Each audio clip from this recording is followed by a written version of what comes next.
Okay, so we're going over determination of Ksp for an organic salt. And what's going on? So you take this particular guy, right? KHC4H4O6S. Okay. This gets submerged in water, and when it gets submerged in water, by the way, this is a solid. When this solid submerges in water, it splits off into two. Okay, it splits off into two, and the potassium is by itself, and you got the rest on the aqueous on the side. So it splits off like this. The equilibrium constant, you're used to Kc, right? You're going to see a bunch of Ks. Now you're going to see Ka. You saw Kc and Kp so far. You're going to see Ka, Kb, Ksp, a bunch of Ks. This one is about Ksp. Now the concept is pretty much similar. You know, you have the ice table, all that stuff. Okay, the concept itself is similar. So what does SP stand for? Well, the SP stands for that it is the ability to split, ability to dissociate, okay? That's what the SP refers to, the ability to split like this. Now, do we include solid in our equilibrium constant? No. So that applies here too. So you can see that the Ksp is equal to K and HT minus. That's referring to just a short version of this. There is no T element in your periodic table. Okay. That HT is this big old chunk right here. KHT refers to this big guy, okay, the potassium hydrogen tartrate. It's a long name, so hence the name KHT, just shortened version of it, okay? All right, so this KHT gets submerged in and it splits off, but not all of them get split off. Some actually stays intact because it's an equilibrium, meaning that it goes in one direction, but it also goes in the reverse direction because some are split apart and they'll reform back together because of this equilibrium. But you're just trying to figure out, okay, how much do they split apart and how much do they stay together? Okay. The purpose of this lab is to really determine the equilibrium constant for this I don't want to say reaction, but this phenomenon. Like this whole splitting, okay, and then how they come back together and back into solid. What is the equilibrium constant? All right, so what do we do?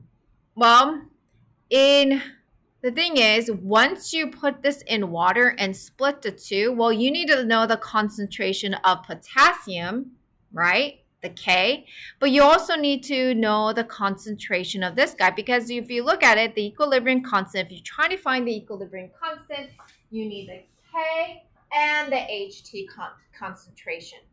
But they're all 1 to 1 to 1 mole ratio. But so you only need to find either this one or this one concentration.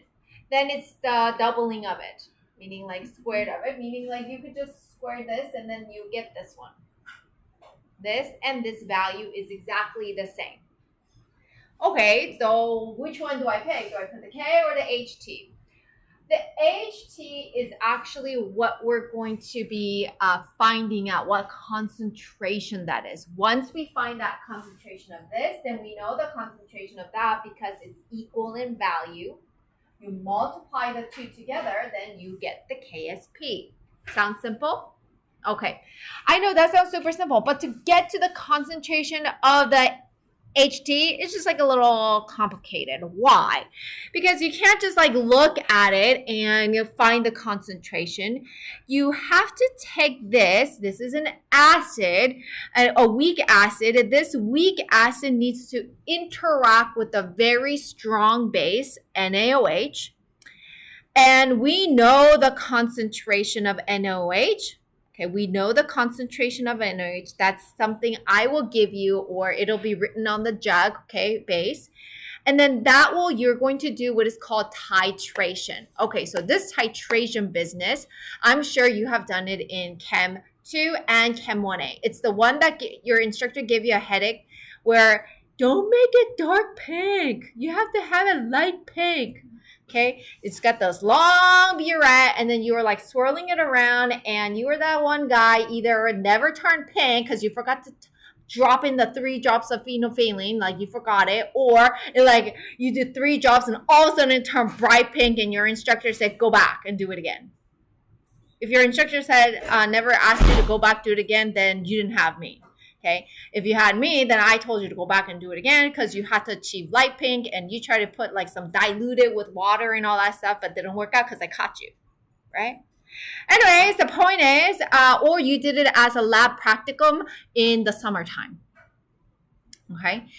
Now, whatever the case is, you are going to go through this thing called titration. If you don't know what titration is, it's basically you're adding an acid, which is the HT, and you're adding a base, okay, which is a base, and you're putting it together. And then when you put it together, and once they balance out, meaning the acid and the base balance out, they become neutral.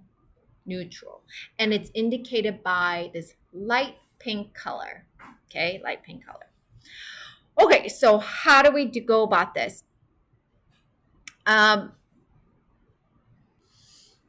All right, so what is the procedure? You're going to gather all the appropriate materials listed on your lab manual. So if you look at your lab manual, you'll see on number 1, it is a lot of stuff. Okay, so you're going to collect all that stuff. I mean, it's like beakers, burettes, all kinds of business.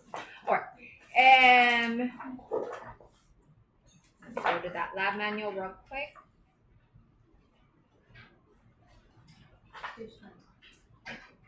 Well, mine is like page 20. I know. All right. So from locker, it tells you what to get. From the stockroom window, it tells you what you get, and from around the lab, it tells you what to get. So that's number 1. And starting from number 2, you're going to start weighing out KHT. So this is what you're going to weigh out anywhere between those two, and you don't need to record anything, okay? You're just getting an approximate weight between the two. And this is your KHT solid. It's in the balance. Now, this balance is the balance room in there. Have you guys used this one before? Okay, if you haven't, let me know. It's a little different from other schools. It's got like a window. Okay, it's a little more advanced. All right, and then you're going to add water. One thing that you probably haven't used before, but you will see very often from here on out and above is even in organic chemistry, you're going to see a little pill looking, it's a magnet. It looks like a pill, okay? And what it does is you put it on a hot plate, but don't heat it up. The hot plate has 2 dials. One is for heating to boil water. The other one is to spin the magnet. Don't turn on the heat, but you're going to spin the magnet. So the further you go out, it spins more. If you just turn it loose, it spins less. Why are you doing this? Is to, instead of you doing this the whole time, right? Okay. Anyways, instead of doing that, you just spin the magnet and it'll go. It will dissolve the KHT into K plus and HT minus. So it means it's going to split, but it's going to be very concentrated. So it will reform back because it's going to go into that equilibrium point where it goes backwards to. Okay. Now, you will label a waste as a beaker that's called waste. Now, we haven't labeled anything yet. Try not to write directly onto the glassware, but we will have labeling tapes right here. Okay, you grab one of these labeling tapes, and we have Sharpies. So you use the Sharpies. Okay, you label waste. Other ones as filter KHT, and the other one as NaOH. So you're just labeling this while somebody is dissolving. All right, then you also get these burettes. The burettes, so far in your kinetics lab, they already had like water already in there for you, right? Or you just had to put a little bit. Now the story is different. You will have a KHT that you make which is from here. Okay, you will pour eventually in here, not quite yet, and you will put in NaOH, which the stockroom folks have made, and that will be given to you. You will also label the Erlenmeyer flask. You like my drawings? All right. Then you're going to assemble the following. This is a ring stand. You guys know what a ring stand is. It's like this big old metal thing you don't want to get hit by.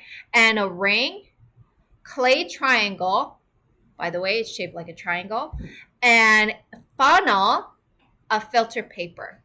Okay, a lot of stuff going in there.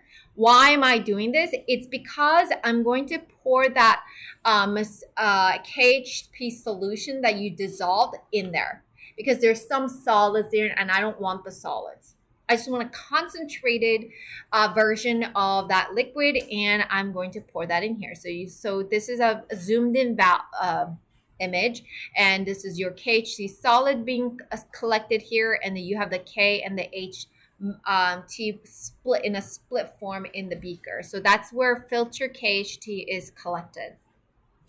Now, all right, you starting from here on out, you start recording.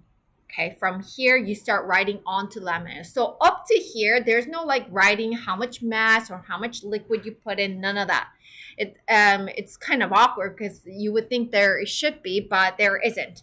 So starting from here, you will start recording, which is first you need to measure that temperature of the filtered KHT.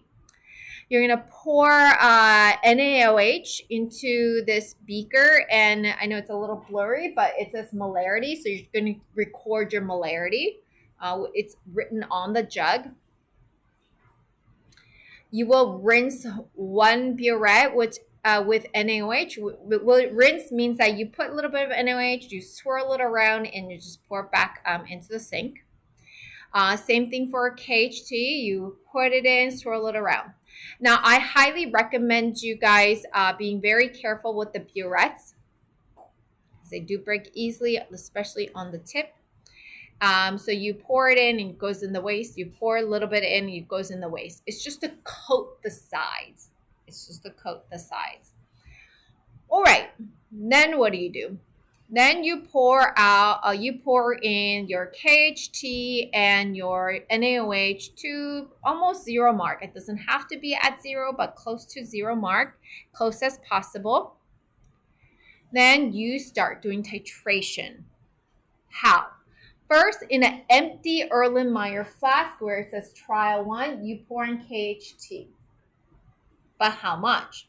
Anywhere between 18 to 25. You need to record that, how much you're putting in. So if you poured in 18.05, then you put 18.05 milliliters. So you will need to pour in however much, anywhere between 18 to 25 ml. Then do not forget this part, because a lot of people forget for some reason. You need to add in that 3 drops of phenolphthalein. 3 drops of phenolphthalein. Why? Because that one is the guy that's going to make your solution pink. If it doesn't, you'll never get that pink flask. All right, so you just have KHP in there so far with the indicator. Nothing has happened. Now from the NaOH burette, you put in the NaOH, okay, into that KHT. Now they start reacting. They start reacting with the base and the HT acid together. They start reacting. Once they start acting together, it starts to turn fine pink, and when you swirl it around, it'll be gone, and then you'll notice that you could see starting to turn like light pink, and once it turns light pink, then you stop. Then you find out how much volume of NaOH you have taken out, and you discard everything in here into the waste. Your waste beaker, not into the sink, to get rid of this whole traffic. You just put it into the waste beaker. And then you refill the burettes again, do the same thing for trial 2. So it's like another titration you're doing. Okay, nothing crazy. You refill it up again. You don't really need to be honest with you. But this time, the thing is, you need to get 28 to 35 ml of KHT instead of 18 to 25. Drops of phenolphthalein, put some NaOH. Well, if you put more KHT, you would need more NaOH. And you don't do the third trial. So I want to do a little, so look in your procedure. There is procedure number, you don't do third trial, so it's procedure number 9. It says for trial 3. You guys see that? Okay, you're going to cross that out because you're not doing trial 3.